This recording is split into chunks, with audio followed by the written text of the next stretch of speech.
اعوذ باللہ من الشیطان الرجیم بسم اللہ الرحمن الرحیم حامیم تنزیل الکتاب من اللہ العزیز الحکیم صدق اللہ العظیم۔ خلاصہ قرآن حکیم کے حوالے سے آج 26ویں پارے کا خلاصہ بیان کیا جا رہا ہے۔ 26ویں پارے کا آغاز سورۃ الاحقاف سے ہوا۔ یہ سورہ مبارکہ قرآن کریم میں ترتیب توقیفی کے لحاظ سے 46ویں نمبر پر ہے، اور نازل ہونے کے اعتبار سے یہ سورت 66 نمبر پر نازل ہوئی۔ اس کی 35 آیات اور 4 رکوع ہیں۔ یہ مکی سورہ مبارکہ ہے، یعنی کہ ہجرت سے قبل نازل ہوئی۔ اس کا نام احقاف اس کی آیت نمبر 21 کی وجہ سے رکھا گیا، اس لیے کہ اس میں ذکر کیا کہ قوم عاد وہ اس جگہ پر رہنے والی تھی۔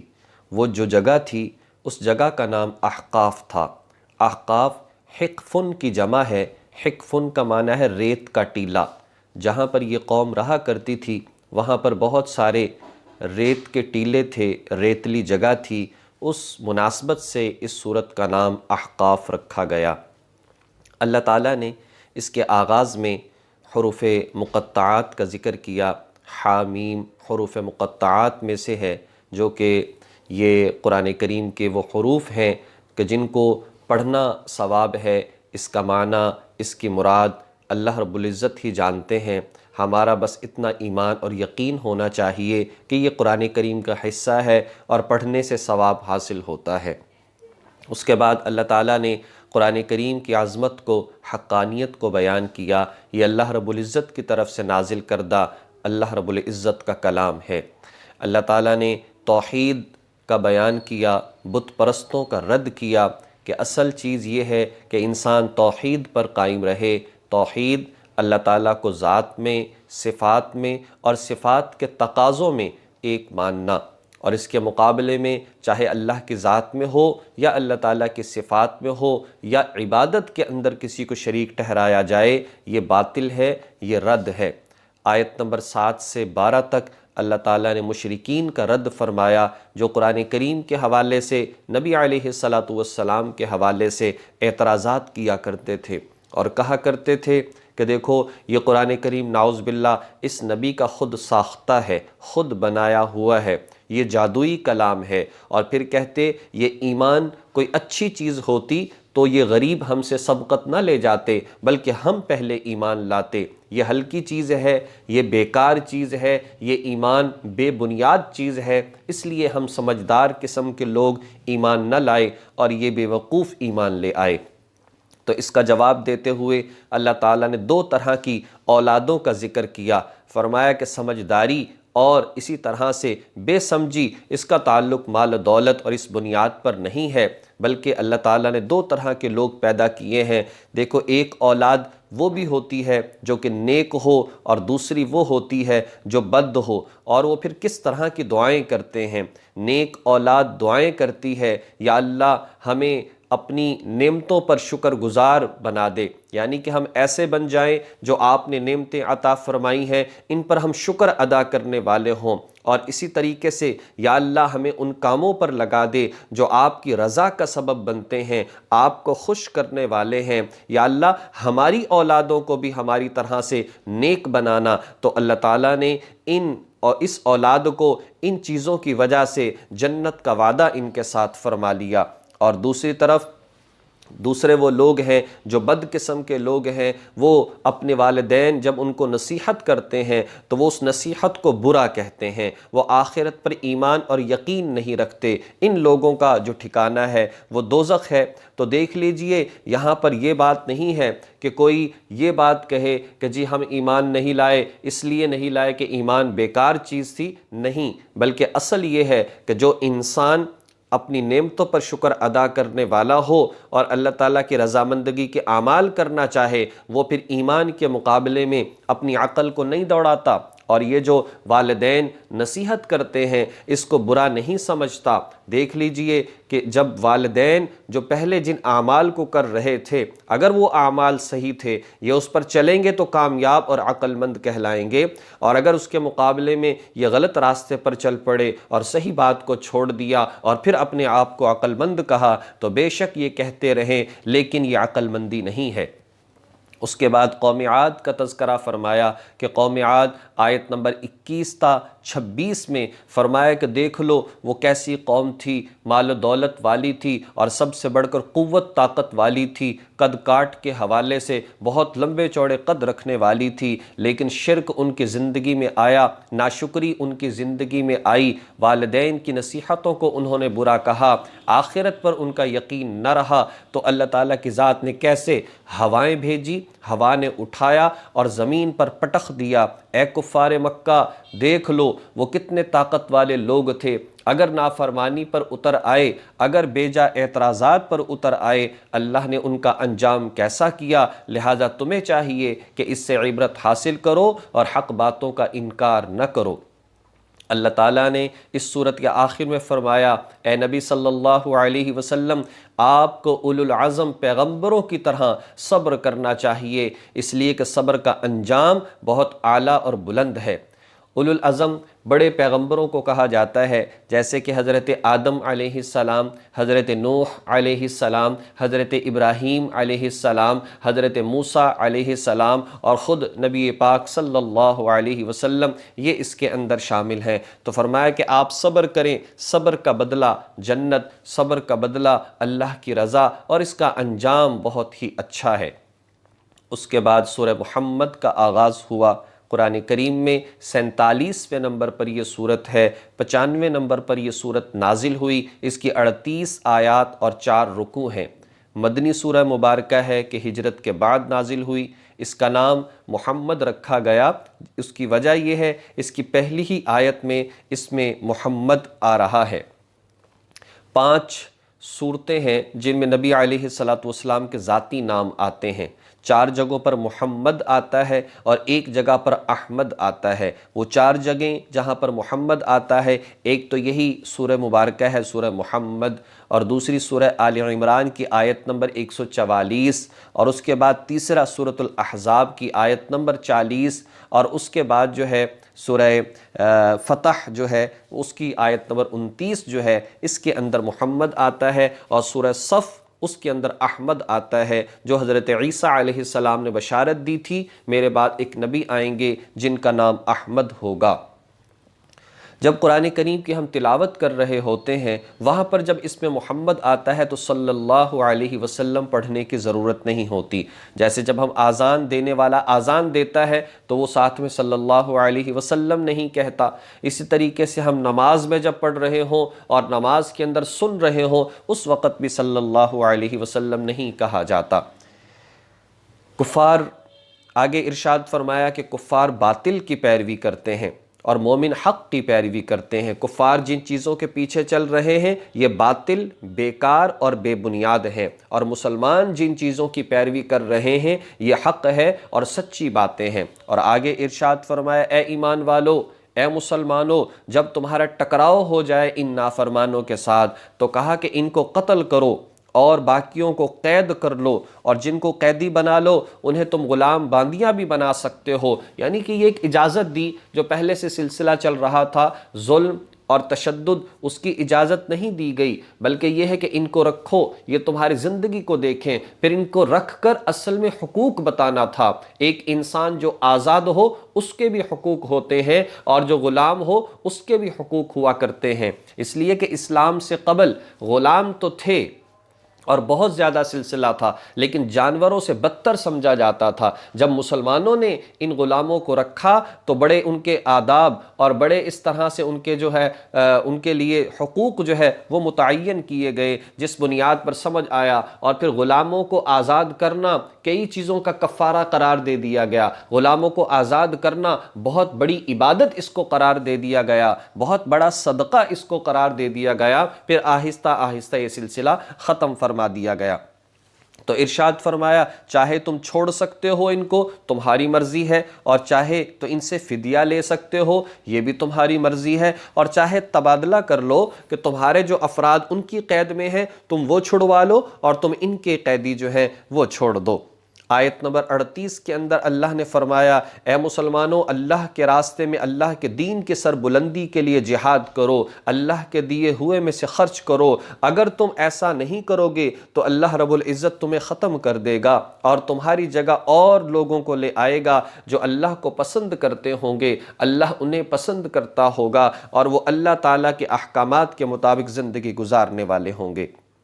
اس کے بعد سورۃ الفتح کا آغاز ہوا۔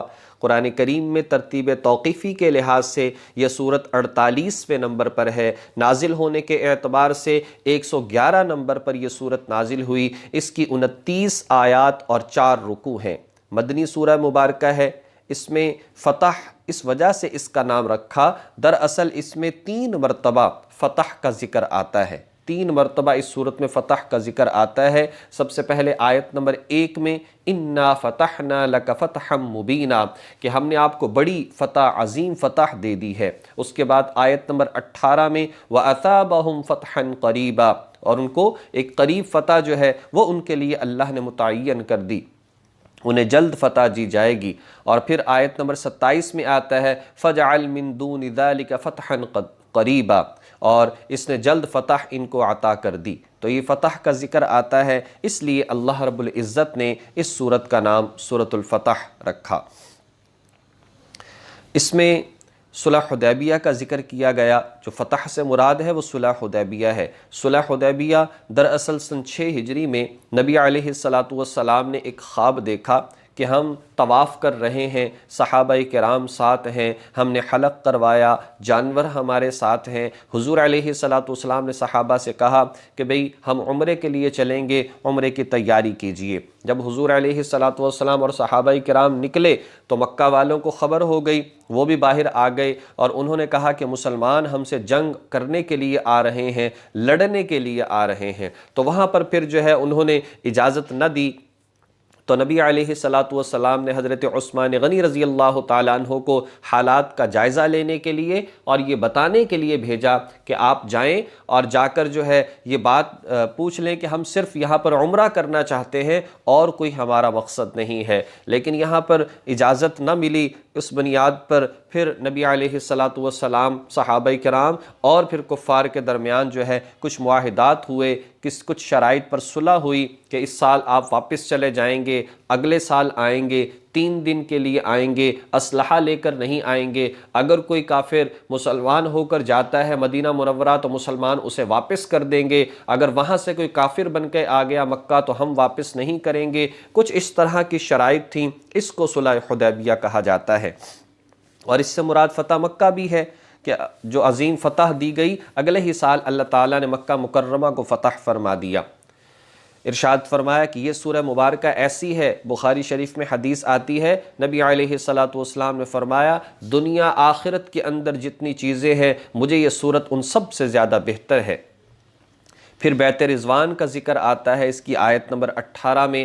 دراصل جب حضرت عثمان غنی رضی اللہ تعالیٰ عنہ کو بھیجا تو افواہ اڑا دی گئی، حضرت عثمان کو شہید کر دیا گیا ہے۔ تو نبی علیہ السلام نے وہاں پر تمام صحابہ کرام سے بیعت لی، ہاتھ پر ہاتھ رکھ کر بیعت لی، ہم عثمان کے خون کا بدلہ لیں گے چاہے ہم سب کی جان چلی جائے۔ تو اس کو بیت رضوان کہا جاتا ہے کہ اللہ تعالیٰ اس بیعت پر اتنا خوش ہوا کہ اس کو بیت رضوان قرار دیا، یعنی وہ بیعت جو اللہ تعالیٰ کی رضامندگی پر ہوئی، جس سے سمجھ آیا ایک انسان کے لیے سارے مسلمانوں کو متحد ہو جانا اور سر دھڑ کی بازی لگانا، یہ نبی علیہ السلام اور صحابہ کا طریقہ اور سنت ہے۔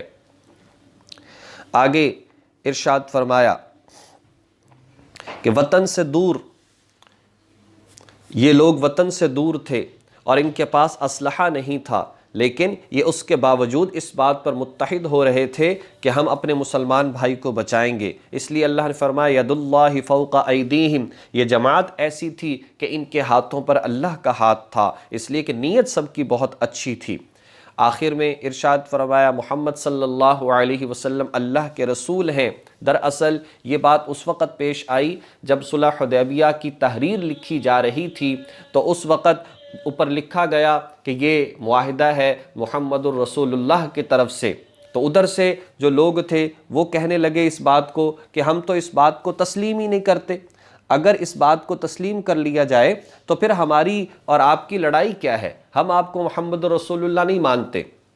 نبی علیہ السلام نے فرمایا بھئی چلو ٹھیک ہے، حضرت علی سے کہا کہ آپ مٹا دیں، تو وہ کہنے لگے حضور مجھ سے نہیں ہوتا، تو آپ علیہ السلام نے خود مٹا دیا۔ تو اللہ نے قرآن کی آیت نازل فرما دی محمد الرسول اللہ کہ اے نبی یہ مانے نہ مانے لیکن آپ واقعتاً اللہ کے رسول ہیں، اور یہ الفاظ رہتی دنیا تک چلتے رہیں گے۔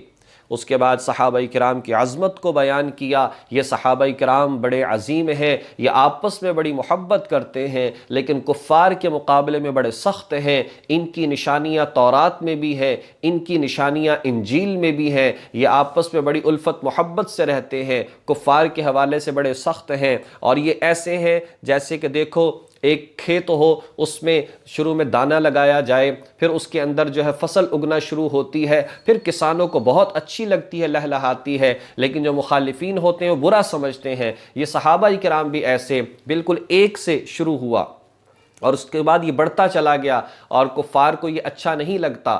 نبی علیہ السلام کی ایسی یہ تعلیم، ایسی تبلیغ، بالکل اکائی سے کام شروع ہوا اور اتنا بڑا یہ باغ بن گیا، جس کو کہا شاعر نے میرا قائد ہے وہ زندگی پیغام تھا جس کا، محبت ذات تھی جس کی، محمد نام تھا جس کا، وہ رفتہ رفتہ جس نے قوم کو منزل عطا کر دی، کلی آغاز تھی جس کی، چمن انجام تھا جس کا۔ اس کے بعد سورۃ الحجرات کا آغاز ہوا۔ سورۃ الحجرات قرآن کریم میں 49ویں نمبر پر ہے، اور نازل ہونے کے اعتبار سے 106 نمبر پر یہ سورت نازل ہوئی۔ اس کی 18 آیات اور 2 رکوع ہیں۔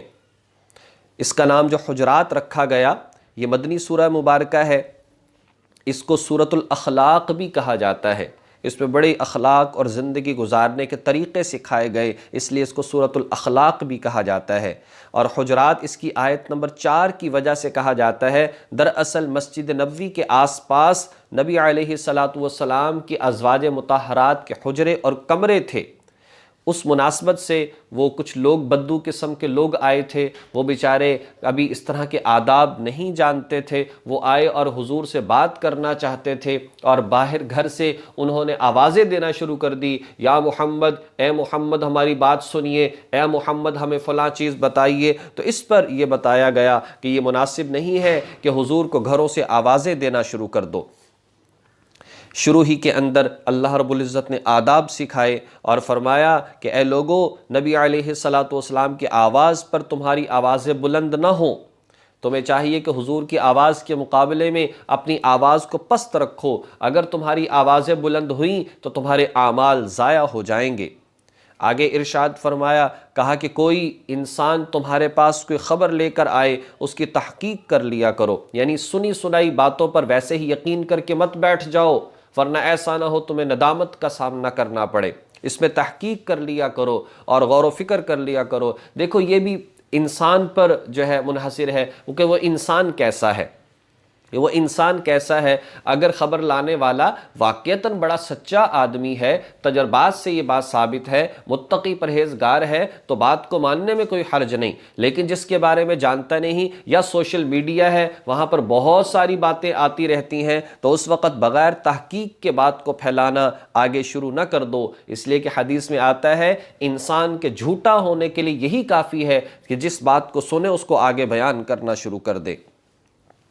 پھر اس کے بعد اللہ تعالیٰ نے 6 معاشرتی آداب اس سورہ مبارکہ کے اندر بیان فرمائے، کہا کہ کوئی مرد، کوئی جماعت کسی دوسری جماعت کا مذاق نہ اڑائے، اور نہ عورتیں دوسری عورتوں کا مذاق اڑائیں، اس لیے کہ ہو سکتا ہے جن کا مذاق اڑایا جا رہا ہے وہ مذاق اڑانے والوں سے بہتر ہوں۔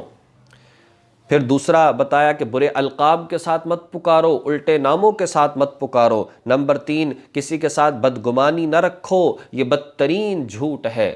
بغیر کسی وجہ کے کسی کو برا سمجھنا شروع کر دینا، جی یہ حرام کماتا ہے، یہ ناجائز کام کرتا ہے، اس کی زندگی ایسی ہے، ایسا نہیں سمجھنا چاہیے۔ اور نمبر 4، کسی کے اندر عیب تلاش نہ کرو، کسی کے اندر عیب تلاش نہ کرو۔ شریعت کا منشا عیب چھپانے کا ہے، کسی کے اندر برائی نظر آ جائے اسے چھپا لو، لیکن یہ نہیں ہے کہ کسی کے عیب تلاش کرنا شروع کر دو۔ حدیث میں آیا جو کسی کے عیب چھپائے گا اللہ آخرت میں اس کے عیب چھپائے گا، اور جو ویسے ہی کسی کے عیوب کے پیچھے پڑ جائے اللہ رب العزت اس انسان کو ذلیل اور رسوا کر دے گا، اس وقت تک اس کو موت نہیں آئے گی جب تک دنیا کے اندر اس کو ذلیل نہ کر دیا جائے۔ 5ویں نمبر پر بتایا کہ غیبت نہ کرو، کسی کے پیٹھ پیچھے کسی کی برائی کرنا، ایسی برائی کرنا کہ جس کو وہ برا سمجھے اور وہ برائی اس کے اندر واقعتاً ہو بھی، اسی کو غیبت کہا جاتا ہے۔ اس سے منع کیا اور فرمایا یہ ایسے ہے جیسے کوئی اپنے مردہ بھائی کا گوشت کھائے۔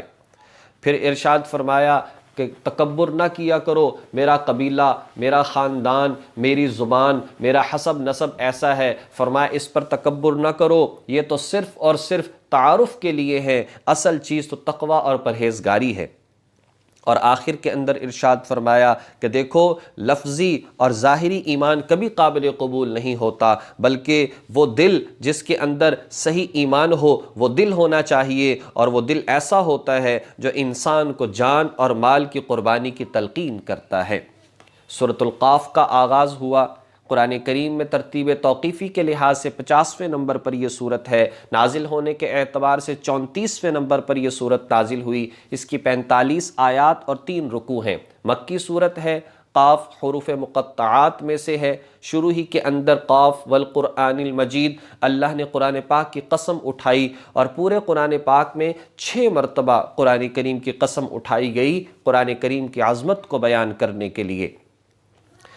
شروع ہی کے اندر شروع فرمایا کہ مشرکین آخرت پر تعجب کیا کرتے تھے، یہ کیسے ہو سکتا ہے کہ دوبارہ زندہ کر دیا جائے اور حساب کتاب کا سلسلہ ہو، اور آپ علیہ الصلاۃ والسلام کے نبی بننے پر تعجب کیا کرتے تھے، کیسے ہمیں میں سے ایک انسان کو نبی بنا دیا گیا۔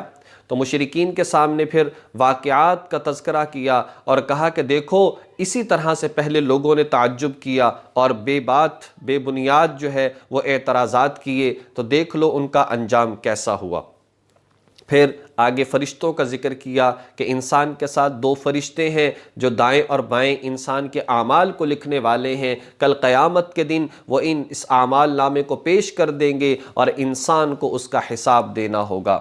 پھر حضور علیہ الصلاۃ والسلام کو 3 احکامات دیے، فرمایا آپ کو چاہیے کہ آپ مشرکین کی بےہودگی پر صبر کریں، آپ کو چاہیے آپ صبح و شام اللہ کی تسبیح کریں، آپ کو چاہیے آپ خوب اللہ کی عبادت میں لگے رہیں اور صبر کرتے رہیں۔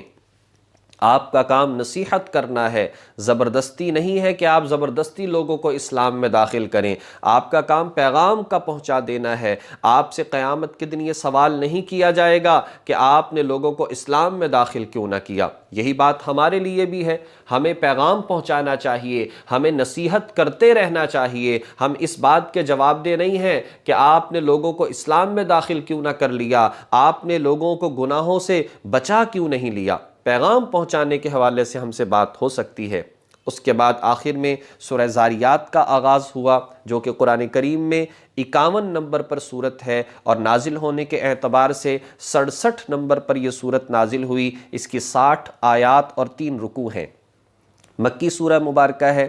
زاریات اس کی پہلی ہی آیت کی وجہ سے والزاریات ذروا، دراصل ان ہواؤں کی قسم اٹھائی گئی جو چیزوں کو بکھیر دینے والی ہیں، ان کی قسموں کا ذکر، ان ہواؤں کی قسم اٹھا کر فرمایا قیامت کا آنا برحق اور سچ ہے، قیامت آ کر رہے گی، یقینی طور پر اس کا کوئی انکار نہیں کر سکتا۔ جو لوگ قیامت کا انکار کرتے ہیں، قرآن کریم کا انکار کرتے ہیں، نبی علیہ الصلاۃ والسلام کا انکار کرتے ہیں، ان کا انجام بہت برا ہونے والا ہے۔ اور دوسری طرف متقین پرہیزگار ان کا ذکر کیا جو قیامت پر یقین رکھنے والے ہیں، قرآن کریم پر یقین رکھنے والے ہیں اور نبی علیہ الصلاۃ والسلام پر یقین رکھنے والے ہیں۔ یہ ایسے متقی پرہیزگار ہیں، اللہ نے آگے ان کی صفات کو بیان فرمایا، یہ لوگ نیک اعمال کرنے والے ہیں۔ نیک اعمال وہ ہوتے ہیں جو ایمان کے ساتھ کیے جائیں، اچھی نیت کے ساتھ کیے جائیں، سنت طریقے کے ساتھ کیے جائیں، ان کو نیک اعمال کہا جاتا ہے۔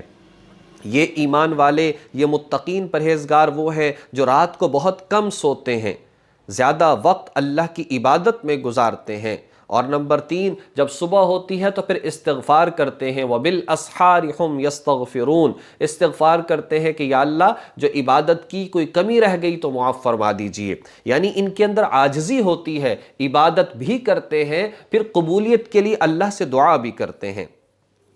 پھر کہا کہ مانگنے اور نہ مانگنے والے، مانگنے اور نہ مانگنے والے، ظاہر ہے کہ دونوں برابر نہیں ہو سکتے، اللہ رب العزت مانگنے والوں سے خوش ہوتا ہے۔